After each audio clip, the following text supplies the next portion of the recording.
होने क्या वाला है इस बारे में हम बात करेंगे। उनसा शाह से एक फेमस टैरो कार्ड रीडर है, उनसे बात करते हैं। जी उनसा, अस्सलाम वालेकुम। वालेकुम अस्सलाम, कैसी हैं आप? बिल्कुल ठीक उनसा, आप कैसी हैं?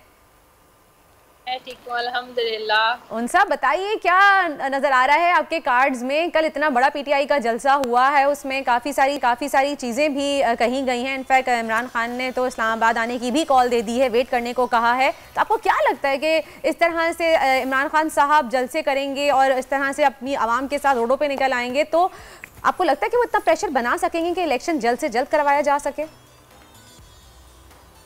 देखिए, मैंने जो आज की एनर्जी के लिए जो कार्ड्स मैंने निकाले हैं इमरान खान साहब और पीटीआई के लिए, द टेम्परेंस का कार्ड है फर्स्ट कार्ड जो है, सेकंड कार्ड जो है king of wands, 10 of cups. और आपको शायद थोड़ा सा याद हो कि जब भी मैं इमरान खान साहब के लिए कार्ड्स निकालती हूँ, प्रोटेक्शन करती हूँ, तो सेकंड टाइम ऐसा हुआ है कि किंग ऑफ वॉन्ड्स का कार्ड है। एग्जैक्टली, इनफैक्ट मैं यही कहने वाली थी अभी कि हम जब भी खान साहब के कार्ड निकालते हैं तो 10 ऑफ कप्स का और आई थिंक आपका जो कौन सा वॉन्ड वाला कार्ड है वो लाजमी आता है। दूसरी दफा आया या तीसरी दफा, राइट?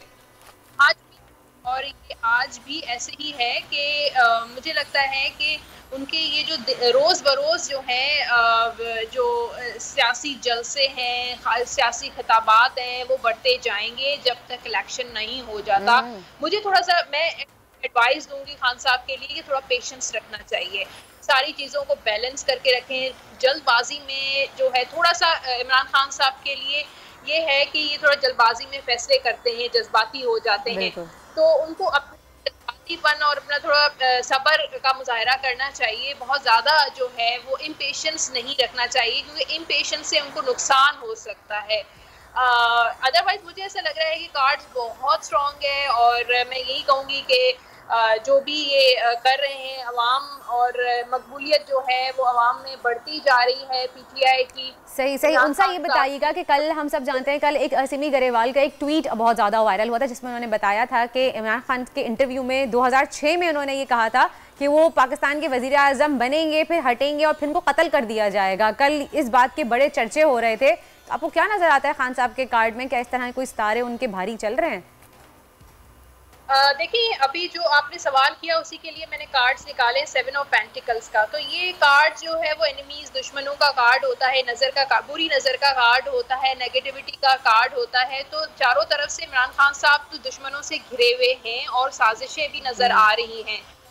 लेकिन मुझे लगता है कि जाहिर है बचाने वाला जो है वो अल्लाह की ज़ात है। बेशक लगता है कि प्रोटेक्शन भी है, लेकिन केयरफुल होना चाहिए। इसीलिए तो मैंने शुरू में ही कहा था कि उनको थोड़ा पेशेंस रखना चाहिए। सही, पेशेंस बहुत जरूरी है। जी, अल्लाह सबको अपने हिफ्ज़-ओ-अमान में रखे, और बेशक ज़िंदगी मौत अल्लाह के हाथ में है। और अच्छा, मुझे ये बताइए उनसा कि अभी मई में सूरज ग्रहण आने वाला है। हमेशा ये कहा भी जाता है एस्ट्रोलॉजिस्ट की तरफ से कि सूरज ग्रहण मुल्क की हुकूमत के लिए थोड़ा सा भारी होता है।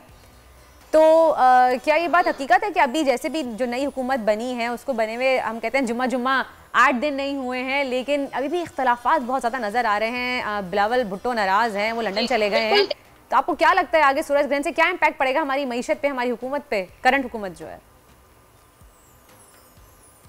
देखिए, मैंने जो कार्ड निकाला है करंट हुकूमत, और लास्ट टाइम जो मैंने प्रेडिक्शन की थी, मैंने यही कहा था कि ये हुकूमत जो है वो वीक है, कमज़ोर है। और आज की एनर्जी के तहत भी जो कार्ड आया है द चैरियट का, ये कार्ड कह रहा है कि ये हुकूमत, गवर्नमेंट को फुल ऑफ चैलेंजेस का सामना करना पड़ेगा, बहुत स्ट्रगल, मेहनत करनी पड़ेगी और भाग दौड़ करनी पड़ेगी। ये हुकूमत आसान नहीं है। जैसे ये शौक आने का तो शौक होता है हुकूमत में हर किसी को, लेकिन पाकिस्तान में सूरत इकोनॉमी की ऐसी है, करंट इकोनॉमी की ऐसी है कि सबको चैलेंजेस का सामना करना पड़ता है। तो यही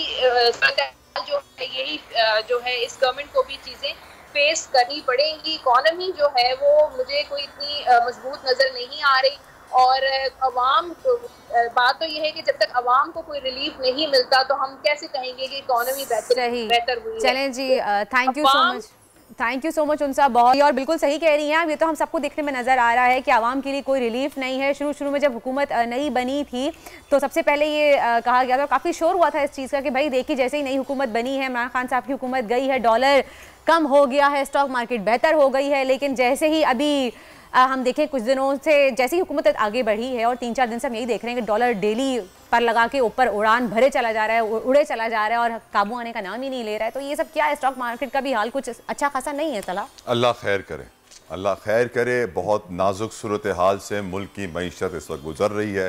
तमाम रोज़ेदारों से मेरी दुआ है कि वो मुल्क की खातिर ज़रूर दुआ करें, मुल्क की मईशत, सियासत, समाजी सूरत हाल के लिए ज़रूर दुआ करें। सब्सक्राइब करें और बेल दबाएं ताकि कोई खबर रह न जाए।